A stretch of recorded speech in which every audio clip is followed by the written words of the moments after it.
Like many of you, I was too young to see Willie Mays play in his prime. And yet it's a testimony to his greatness, on and off the field, that he served as an inspiration to me and to so many other Americans. Willie's exploits on the field are well known and the stuff of legend.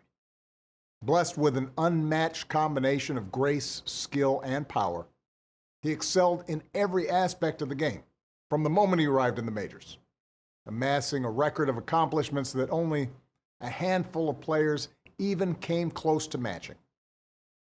When you take into account his durability and longevity, when you factor in his extraordinary success during his brief stint in the Negro Leagues, and the fact that he lost 2 years of his prime to military service, a strong argument can be made that he is the greatest baseball player to have ever lived. But Willie Mays' impact on our culture goes far beyond statistics. After all, in the 50s and 60s, baseball dominated American sports. Nothing came close. And as one of the major league's first black players, Willie's excellence, as well as the sheer beauty of his game, the basket catches, the too small cap that would fly off as he rounded the bases, his daring and his effortless charisma, ended up bridging our nation's racial divide. Whether you were black or white, everyone could appreciate Willie's unbridled enthusiasm, his work ethic, his inherent dignity, and graciousness.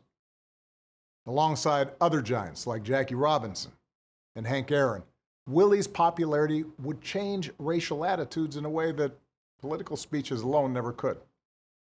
It made people re-examine how they viewed their fellow citizens and the imperative of true equality, and helped pave the way for the civil rights revolution that would move us toward a more perfect union.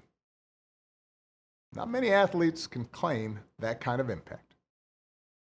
In a very real sense, Willie Mays' career was one of the foundation stones that would ultimately allow someone like me to even consider running for President of the United States, which is why I consider the opportunity to have gotten to know Willie over the years and to say thank you to him to be one of the great joys of my life. By the time I met him, Willie's sight was failing. He didn't move around too well, but I nevertheless had a chance to experience firsthand the warmth and generosity of the man, how he drew people to him and immediately put them at ease. I'll never forget giving Willie a ride to the All-Star game back in 2009. And let me tell you, as president, it was rare for me to be the second most important guy on Air Force One, but with Willie on board, it wasn't even close.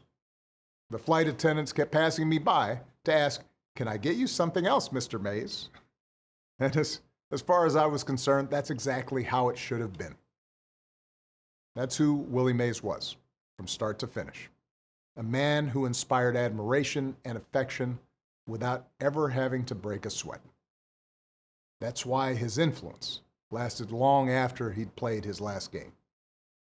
And that's why those of us who were lucky enough to know the Say Hey Kid will miss him so very, very much. God bless Willie Mays, and may he rest in eternal peace.